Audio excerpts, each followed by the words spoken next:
নিজেদের শহরকে পরিবর্তনের চেষ্টা চেন্নাইয়ের নাগরিকরা বহুদিন ধরেই চালাচ্ছেন। ভারতে কম বেশি সব শহরেই দূষিত এবং মৃত হ্রদের সন্ধান মিলবে। চেন্নাইয়েও এমনই একটি 50 একরের হ্রদ রয়েছে, কিন্তু নাগরিকরা সেই মৃত হ্রদকেই এখন সতেজ জলের উৎসে পরিণত করছেন।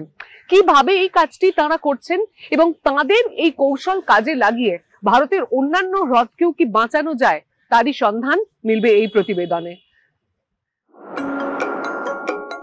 নর্দমা বা ভাগাড়ে পরিণত হওয়া এসব হ্রদ চেন্নাইয়ের স্বাভাবিক চিত্র।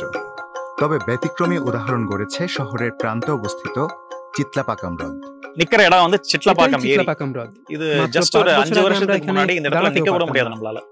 20 அடி உயரத்துக்கு ஒரு குப்பை மலை, 20 அடி ஆழத்துக்கும் குப்பை இருக்கும். 4 ஏக்கருக்கு வந்து குப்பையை போட்டு ரொப்பி வச்சிருக்காங்க. இங்க வர மக்கள் வந்து இந்த ரோட கிராஸே பண்ண முடியாது. நாத்தம் வந்து அப்படி அடிக்கும்.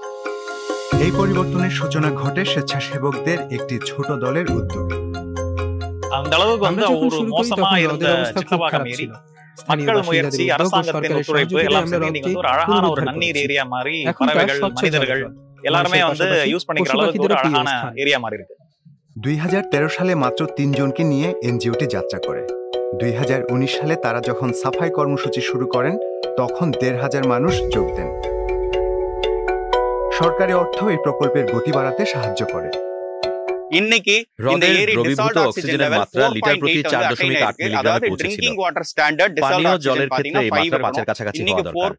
এখানকার অনেক হ্রদে দূষণের মাত্রা এত বেশি, মাঝে মধ্যেই দেখা যায় সেখানে দ্রবীভূত অক্সিজেনের মাত্রা লিটার পিছু 2 মিলিগ্রামের কম। চিত্লাপাকাম রাইজিং এর স্বেচ্ছাসেবকেরা তাদের অর্জিত অভিজ্ঞতা কাজে লাগিয়ে একটি পরিকল্পনা তৈরি করেছে, যার নাম দিয়েছে তারা 4D। এর মধ্যে রয়েছে ডিফ্লেক্ট বা পরিবর্তন, ড্রেন বা নালা তৈরি, ডিসিল্ট বা পলি অপসারণ এবং ডিপেন বা গভীর করা। বর্জ্য থেকে হ্রদকে রক্ষা করতে একটি প্রাচীর তৈরি করা হয়, তারপর নতুন নিকাশি নালার সঙ্গে যুক্ত করা হয়। அப்புறம் வந்து পরবর্তী পদক্ষেপ হলো হ্রদের সমস্ত জল বের করে দূষিত মাটি, জঞ্জাল ও প্লাস্টিক தண்ணி எல்லாம் வெளில அனுப்பிச்சோம்। அதனால் ஏரி காஞ்ச பிறகு যথেষ্ট শুকানোর পর মাটি খুঁড়ে দূষিত পলির স্তর অপসারণ করি, যেখানে বর্জ্যের অবশিষ্ট অন্যান্য উপাদান থাকে। அது மொத்த சில்ட்டியா வந்து ரிமூவ் பண்ணும்। டீசல் பண்ணி அந்த சில்ட் எல்லாம் ரிமூவ் பண்ணிட்டு তলায় 4 থেকে 8 ফিট খনন 4 அடியில இருந்து 8 வரைக்கும் முடிஞ்ச வரைக்கும் டீப் பண்ணணும்। ஏன்னா வாட்டர் ஸ்டோரேஜ் வந்து இன்கிரீஸ் பண்ணாதான் জল স্তরে ஸ்கேர்சிட்டி জল கம்மியாகும், পৌঁছানোর கிரவுண்ட் ক্ষমতা வாட்டர் ரீசார்ஜ் বৃদ্ধি পায়। ஆகும்ன்றத এটি একটি ஒரு சயின்டிஃபிக் ইতিবাচক சொல்யூஷன் পার্শ্ব প্যারালাল প্রতিক্রিয়া। அது ஒன்று கொடுத்தோம்।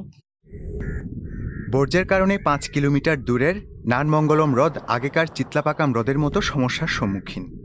এখানকার বাসিন্দাদের একটি দল তাদের হ্রদটি রক্ষার চেষ্টা চালাচ্ছেন, যাতে তা শুকিয়ে না যায়। நாங்க வந்து எத்தனாவது வாரம் அது? ஓகே, நாங்க 13வது வாரம் தொடர்ந்து வந்து க்ளீன் பண்ணிட்டு இருக்கோம்। আগে শুরু করেছি। 10 வருஷத்துக்கு முன்னாடி இந்த நீர்நிலை வந்து நன்மங்கலம் 10 বছর আগে এই নানমঙ্গলম হ্রদকে মানুষ জলের উৎস হিসেবে ব্যবহার করতেন। ஆனா இப்போ வந்துட்டீங்கன்னா ஒரு 10 வருஷமா பாத்தீங்கன்னா কিন্তু আবাসন ও অন্যান্য নির্মাণের কারণে এই হ্রদ এখন নালায় পরিণত হয়েছে। சரியில்லை, அதனால எல்லா கழிவு நீர் வந்து தண்ணில কলக்குது। 2 মাস আগেও এখানকার জল এত দূষিত ছিল যে আমরা এখানে দাঁড়াতে পারতাম না। সাফাইয়ের ফলে এখানকার দুর্গন্ধ দূর হয়েছে, সেটাই একটা বড় পদক্ষেপ। অব্যবহৃত জায়গা দেখলেই মানুষ তাকে জঞ্জাল ফেলার জায়গা হিসেবে ব্যবহার করে। এর পরিবর্তন দরকার। அருமையா கேட்டுக்கிறேன்। சோ கிட்டத்தட்ட 60% இன்னைக்கு வந்து சிட்லபாக்கம் ஏரியில நம்ம அதிக மழை நீர் சேமிக்கிறோம்।